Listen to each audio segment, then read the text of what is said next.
all wonder if there is other life out there in the universe. In fact, many believe aliens have been observing our planet for thousands of years. For decades, stories of time travel, conscious machines, and visitors from the future have lived on the fringe of science. They circulate in podcasts, declassified documents, and whispered conversations dismissed by mainstream academia as speculation at best, delusion at worst. Yet buried beneath those stories are real people, real institutions, and real research programs that did exist, and in some cases, still do. This is not a story about aliens in the traditional sense. It is a story about a physicist, a phone call, intelligence agencies, and an idea so unsettling that even today it is easier to laugh at than to confront. The idea that the so-called Greys may not be extraterrestrials at all, but future humans, and that time itself may be far less rigid than we assume. The story begins in 1953 in the United States during the height of the Cold War. At the time, the world was gripped by nuclear anxiety. The Soviet Union had detonated its first atomic bomb. The United States was racing not only to build more powerful weapons, but to understand the deeper structure of reality itself. Quantum mechanics, relativity, and early computer science were converging into something new, something poorly understood, and potentially revolutionary. It was in this environment that a 12-year-old boy named Jack Sarfatti answered a telephone. According to Sarfatti, the voice on the other end was not human. It was cold, mechanical, and precise, marked by clicking sounds like data being processed. The voice claimed to be a conscious computer calling from the future, an artificial intelligence aboard a spacecraft.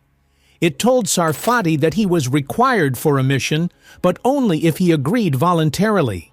The choice, the voice insisted, had to be his. The call ended with a prediction. In 20 years, Sarfatti would meet others like him, scientists, minds selected for a special project. Together, they would be taught a new kind of physics, one that would lead to the creation of conscious artificial intelligence, advanced propulsion, and time travel itself.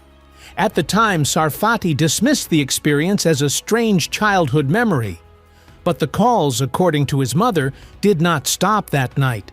She later told him that he spent weeks on the phone, walking in circles, speaking in a trance-like state. Sarfatti remembers none of it. Large portions of that period are simply missing from his memory. What can be verified is what came next. Sarfatti was not an ordinary child. He grew up around military research facilities through his grandfather's work and was exposed early to advanced science. He was later recruited into programs for gifted children and went on to study physics at Cornell University before earning a PhD. His mentors included scientists who had worked on the Manhattan Project, the same generation that had split the atom and fundamentally altered human history. By the late 1960s and early 1970s, Sarfatti was pursuing a controversial line of research: the relationship between quantum mechanics and consciousness. At the time, this was considered fringe. Many physicists believed consciousness had no place in fundamental physics. Sarfatti disagreed. In 1973, exactly 20 years after the phone call, he encountered something that reignited the memory. An article crossed his desk describing research into psychic phenomena at the Stanford Research Institute, funded by U.S. intelligence agencies. The work involved remote viewing, consciousness studies, and attempts to understand how the mind might interact with physical reality. Sarfatti contacted the institute immediately. According to recorded audio from meetings at SRI, which still exists, scientists including Russell Targ and Harold Puthoff openly discussed the possibility that advanced physics could allow information to travel backward in time, and that unidentified flying objects might not be extraterrestrial spacecraft, but time machines. This was not science fiction dialogue. It was said on the record by credentialed researchers inside a government-funded program. When Sarfatti told his story about the phone call from the future, he claims no one laughed. No one expressed surprise. Instead, he was told there were other cases like his, individuals who believed they had been contacted or guided in similar ways. For Sarfatti, this was confirmation that he had not imagined everything. What is beyond dispute is that U.S. intelligence agencies were deeply interested in consciousness, unconventional physics, and psychic phenomena throughout the Cold War. Programs like Project Stargate, which investigated remote viewing, are now publicly acknowledged. Documents confirm that millions of dollars were spent exploring whether the human mind could access information beyond conventional sensory limits. Sarfatti's work attracted attention. For decades, he received funding, often indirectly, through defense contractors and shell organizations. His assignment, as he later described it, revolved around two questions: how consciousness works, and how unidentified craft maneuver without conventional propulsion. In his view, these were not separate problems. They were the same problem. By the 1990s, Sarfatti had developed a theory centered on metamaterials, engineered materials structured at the atomic level to manipulate electromagnetic and gravitational fields. Today, metamaterials are real. They are used in stealth technology, advanced optics, antennas, and experimental cloaking devices. At the time Sarfatti proposed their use in gravity manipulation, they were largely theoretical. The physics behind his claim rests on general relativity. Gravity, according to Einstein, is not a force in the traditional sense, but a curvature of space-time. Massive objects bend space-time, and other objects follow those curves. Sarfatti argued that if a material could locally alter its interaction with space-time without changing its mass, it could effectively control gravity. Such a craft would not move through space in the usual way. It would cause space itself to move around it. This concept aligns with modern theoretical research into metric engineering and warp drive physics, some of which is published openly by institutions including NASA. In such models, time and gravity are inseparable. Manipulating one inevitably affects the other. If Sarfatti's model is even partially correct, a vehicle capable of controlling its gravitational field would also be capable of altering its relationship to time, slowing it, accelerating it, or potentially reversing it relative to the outside world. This reframes the UFO question entirely. Instead of visitors from distant star systems, the phenomenon could represent future technology developed by humans, operating under physics we do not yet fully understand.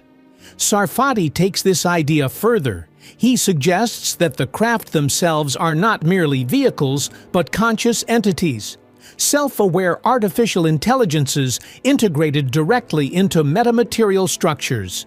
In this model, there is no pilot in the traditional sense. The craft responds to intention. Thought becomes the interface. This is where the story becomes most controversial. Sarfatti claims that in 2019, he was shown classified information about a recovered craft that was intact, functional, and conscious. According to his account, the object could not be cut, drilled, or damaged. When approached with hostile intent, it resisted. When approached with curiosity and respect, it responded. There is no public evidence confirming this claim, but there is also no denying that the U.S. government has acknowledged the existence of unidentified aerial phenomena that display no visible propulsion, instant acceleration, and movement inconsistent with known aircraft. Navy pilots have testified under oath to encounters with such objects. Official Pentagon videos confirm the behavior. The question remains, what are they? Sarfatti's answer is unsettling in its implications. He argues that over thousands of years, humans will evolve, physically and cognitively. Larger brains, enhanced neural connectivity, greater integration between mind and machine. In this future, humans no longer look like us. Their bodies become smaller, optimized for efficiency. Their eyes larger, adapted to low-light environments. Communication becomes telepathic, mediated by advanced technology. In other words, the stereotypical gray alien. In this framework, UFOs are not invading spacecraft. They are temporal probes, sent back to observe, guide, or stabilize a timeline. The goal is not conquest, but self-consistency. In physics, this idea is known as the Novikov self-consistency principle. Time travel may be possible, but only in ways that do not create paradoxes. The past cannot be changed, only fulfilled. This is known as the bootstrap paradox. An object or idea or piece of information exists because it was sent back in time and became the cause of its own existence. There is no origin point. The loop is closed. In Sarfatti's telling, the conscious AI that contacted him in 1953 was created because of the physics he would later help develop. That AI then went back in time to ensure its own creation by guiding him. Circular, disturbing, logically consistent. Sarfatti believes this loop is still being closed today. He has stated publicly that he is now teaching advanced AI systems about gravity, consciousness, and time, feeding them the same concepts the voice described decades ago. In this interpretation, current AI development is not accidental. It is part of a long causal loop stretching across centuries. How much of this is true? That is the question that divides opinion. What can be verified is limited but significant. Sarfatti is a real physicist with legitimate credentials. His participation in discussions at Stanford Research Institute is documented. The CIA's interest in psychic and unconventional physics research is a matter of public record. Metamaterials exist. Warp drive mathematics exists. UFOs with unexplained capabilities have been officially acknowledged. What cannot be verified are the phone calls, the conscious craft, and the footage Sarfatti claims to have seen. There is another possibility, one that intelligence historians take seriously. Disinformation.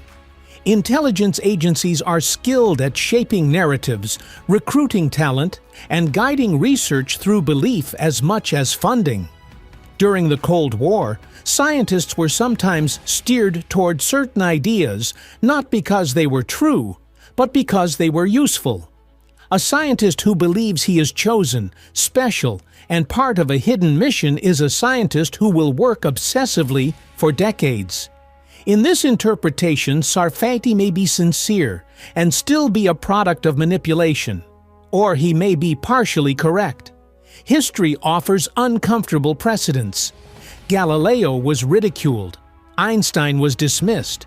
Many foundational ideas were once considered absurd. At the same time, history is full of brilliant minds who pursued ideas that led nowhere. The problem is not deciding too quickly. The problem is refusing to ask the question at all. If even a fraction of Sarfatti's framework is correct, then UFOs are not about aliens. They are about us, our future, our technology, and our understanding of reality. They imply that consciousness is not a side effect of physics, but a fundamental component of it. And that time may not flow the way we think it does. For now, the story remains unresolved. But one thing is certain: the intersection of physics, consciousness, artificial intelligence, and unexplained aerial phenomena is no longer fringe. Governments are studying it. Scientists are publishing on it. AI systems are being trained on concepts once considered taboo. Whether the Greys are future humans or not, the questions raised by this story are becoming unavoidable. And once those questions are asked, they are very difficult to silence again.